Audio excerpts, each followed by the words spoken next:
ஜெய் வெங்கடேஷ். அதாவது இந்த மூட்டு மாற்று அறுவை சிகிச்சை பற்றி இருக்க தவறான ஒரு கருத்துக்கள் விஷயம் தெரியாமல் இருக்கிறத பற்றி மித்ஸ் அண்ட் ஃபேக்ட்ஸ் அப்படிங்கிற தலைப்பில் சில அடுத்தடுத்த வீடியோஸ் பண்ணிகிட்ருக்கேன்.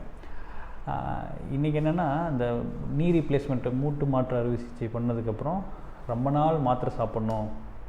மெடிசின்ஸ் வந்து ஆல்ரெடி நான் நிறையா மாத்திரை சாப்பிட்டுட்ருக்கேன். சுகரு, தைராய்டு, ஹார்ட்டு, பிபிக்கெலாம் சாப்பிட்ருக்கேன்.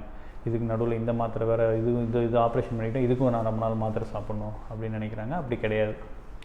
அதாவது நீங்கள் ரெகுலராக சாப்பிட்ற மாத்திரை அது கண்டிப்பாக பின்னாடி சாப்பிட தான் போகிறீங்க. இந்த நீ ரீப்ளேஸ்மெண்ட்டுங்கிறதுக்கு என்னென்னா, மூட்டு மாற்று ஆப்ரேஷன், மூட்டு மாற்று அறுவை சிகிச்சை இது பண்ணதுக்கப்புறம் பொதுவாக ஒரு 5 விதமான மெடிசின்ஸ் கொடுக்குறாங்க. இன்ஜெக்ஷனாவோ இல்லை டேப்லெட்டாவோ. என்னென்னா, ஃபஸ்ட் அண்ட் ஃபார்மோஸ்ட் வந்து ஆப்ரேஷன் பண்ண இடத்துல அந்த காயம், அந்த அறுவை சிகிச்சை பண்ண இடம் ஆறுறதுக்காக இது ஆன்டிபயோட்டிக் மருந்து. இது பார்த்திங்கன்னா ஃபஸ்ட்டு நீங்கள் அட்மிஷனில் இருக்கப்போ 3 நாளோ 5 நாளோ பெட்டில் இருக்க வரைக்கும் ட்ரிப்பாக போகும் இன்ஜெக்ஷனில். அதுக்கப்புறம் வீட்டுக்கு போகிறதுக்கப்புறம் டேப்லெட் ஃபார்மில் மாற்றிடுவாங்க.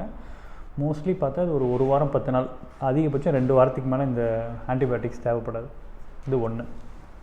செகண்ட் செட் ஆஃப் மெடிசின்ஸ் என்னென்னா, இந்த வலி குறைக்கிறதுக்காக. அதுவும் நீங்கள் அட்மிஷனில் இருக்கப்போ பார்த்தா அல்ட்ராசவுண்ட் கைடட் பிளாக்கே கொடுப்பாங்க. ஆப்ரேஷன் தியேட்டர்லேயே சர்ஜரி முடிஞ்சதுக்கப்புறம் அந்த லோக்கலாக வந்து லோக்கல் நர்வ் பிளாக் இன்ஜெக்ஷன் கொடுத்துருவாங்க. அதனாலேயே கொஞ்சம் நல்லா பெயின் குறையும்.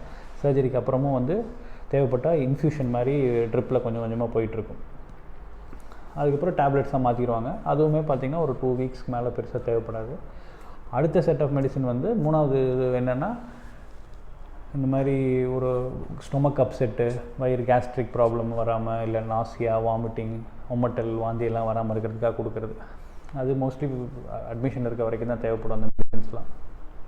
அதுக்கப்புறம் பார்த்தா இந்த பிளட் கிளாட் ஆகாமல் இருக்கிறதுக்காக, நம்ம இரத்த குழாய்க்குள்ளே பிளட்டு வந்து எதுவும் கிளாட் ஆகாமல் இருக்கிறதுக்காக கொடுக்குறது. அது ப்ரோட்டோக்கால் வேரிஸ் ஃப்ரம் ஹாஸ்பிட்டல். ஒரு சிலர் 10 நாள் மட்டும் கொடுப்பாங்க, ஒரு சிலர் ஒரு மாதம் 1.5 மாதத்துக்கு கொடுப்பாங்க.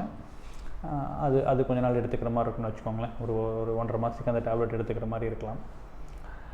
கடைசியாக கொடுக்குறது வந்து அந்த எலும்பு ஸ்ட்ரென்த்துக்காக கால்சியம் டேப்லெட்டு, மற்ற சத்து மாத்திரைகள்லாம். அது உங்களோட உடம்பு கண்டிஷன் பொறுத்து, போன் குவாலிட்டி பொறுத்து அந்த மெடிசின்ஸ் தேவைப்படலாம். எல்லாமே பார்த்திங்கன்னா ஓவராலாக இந்த 4-5 விதமான மெடிசின்ஸ் எல்லாமே அதிகபட்சம் ஒரு மாதம் 1.5 மாதம் தான். அது ஃபஸ்ட்டு 3 மாத்திரைலாம் ஒரு 2 வீக்ஸ் மட்டும்தான். இந்த வலிக்கு ஆன்டிபயோட்டிக்ஸு, இந்த கேஸ்ட்ரிக்கு, இந்த வயிறு சம்மந்தமாக உபாதைகள் பண்ணாமல் இருக்கிறதெல்லாம் ஒரு 10-15 நாள் தான். அதுக்கப்புறம் இந்த சத்து மாத்திரையும் அந்த பிளட் கிளாட் ஆகாமல் இருக்கிற டேப்லெட்டும் இன்னொரு 2 வாரம் சேர்த்து தேவைப்படலாம். ஸோ இதோடு முடிஞ்சது. அதுக்கப்புறம் லைஃப் லாங் டேப்லெட் சாப்பிட்ற வேலை இந்த ஆப்ரேஷனுக்கு கிடையாது. சரி, அதனால் இதுக்காக பயந்துட்டு சர்ஜரி பண்ணாமல் இருக்குன்னு அவசியம் கிடையாது. தேங்க்யூ.